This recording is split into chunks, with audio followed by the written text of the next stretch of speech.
Здравейте! Днес ще разгледаме темата непълни квадратни уравнения. Всички квадратни уравнения имат следният вид: а хикс на втора плюс bx плюс c равно на 0.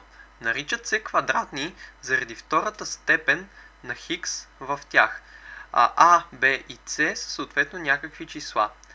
Квадратните уравнения се делят на два вида – непълни и пълни. Днес ще разгледаме непълните.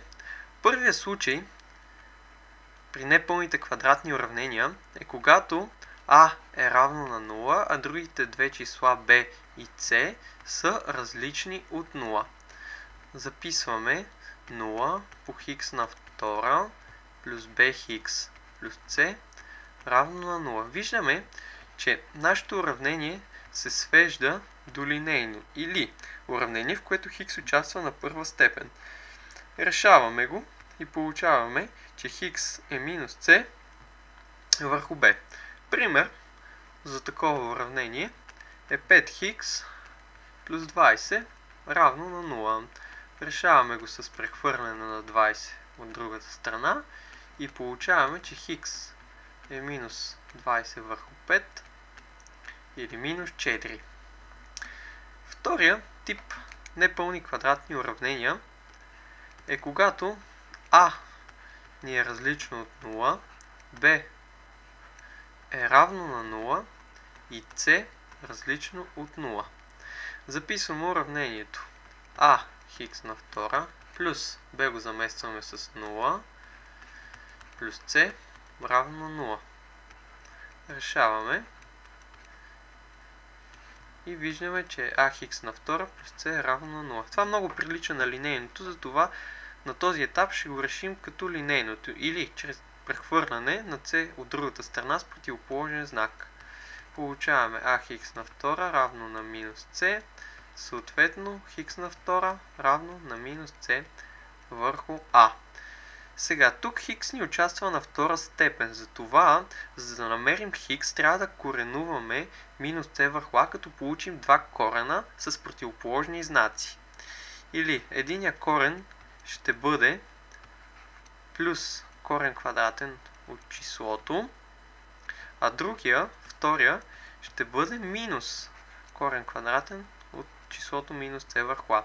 Общата формула на двата корена се записва като хикс 1, 2 е равно на плюс минус корен квадратен от минус c върху а.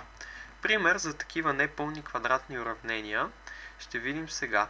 3 пъти хикс на втора минус 27 да е равно на 0. Прехвърляме 27 от другата страна, противоположен знак. Разделяме на 3 и получаваме, че хикс на втора е 27 върху 3 или хикс на втора е 9. Като следваме формулата за двата корена, получаваме, че хикс 1, 2 са ни плюс-минус корен от 9 или плюс-минус 3. Можем да направим проверка, като повдигнем единия корен на втора и след това и другия корен на втора. И ако и двата корена ни дават едно и също число, значи сме работили вярно. Още един пример за тези непълни квадратни уравнения. Нека да запишем. 3 пъти хикс на втора минус 8 е равно на хикс на втора плюс 24. Всички числа, съдържащи хикс от едната страна и другите не съдържащи хикс, преминават от другата страна. Записваме 3 пъти хикс, знака се променя, минус хикс на втора е равно на 24 плюс 8. Получаваме 2 пъти хикс на втора е 32. Разделяме 32 върху 2 и получаваме 16. Следвайки формулата, хикс 1, 2 ни е равно на плюс-минус корен от 16. Знаем, че 16 е 4 на втора. Извършваме коренуването и получаваме плюс-минус 4. Можем да направим проверка. Плюс 4 на втора 16, но и минус 4 на втора дава 16. Третият тип непълни квадратни уравнения, който ще разгледаме в днешния урок, е когато А е различно от 0, Б е различно от 0 и С е равно на 0. В този случай уравнението придобива вида ax на втора плюс bx равно на 0. Виждаме, че в двете събираеми участва хикс. Затова разписваме първото събираемо, което е хикс на втора. Получаваме a хикс по хикс плюс bx равно на 0. Виждаме, че и в двете събираеми се повтаря хикс. Затова можем да го изнесем пред скоба, като в скобата остава всичко останало. Или от първото събираемо a хикс плюс знака се запазва b да е равно на 0. Сега, получихме два множителя, които са ни равни на 0. За да е вярно това, трябва един от тях да бъде 0. Хикс да бъде 0 или а хикс плюс b да бъде равно на 0. Записваме го последния начин. Хикс равно на 0 или а хикс плюс b равно на 0. Второто ни е познато като линейно уравнение, затова много бързо можем да го решим. Получаваме, че хикс е минус b върху а. Хикс равно на 0 или хикс равно на минус b върху а. Това са двата отговора, корени на уравнението. Да видим примери. Нека да запишем 4 хикс на втора минус 16 хикс е равно на 0. Разлагаме хикс на втора като хикс по хикс. Виждаме, че и в двете събираеми хикс се повтаря, затова можем да го изнесем пред скоба. Получаваме 4 хикс минус 16 да е равно на 0. Единият множител, равен на 0 или другия множител равен на 0. Записваме хикс равно на 0 или 4 хикс минус 16 равно на 0. Решаваме линейното уравнение.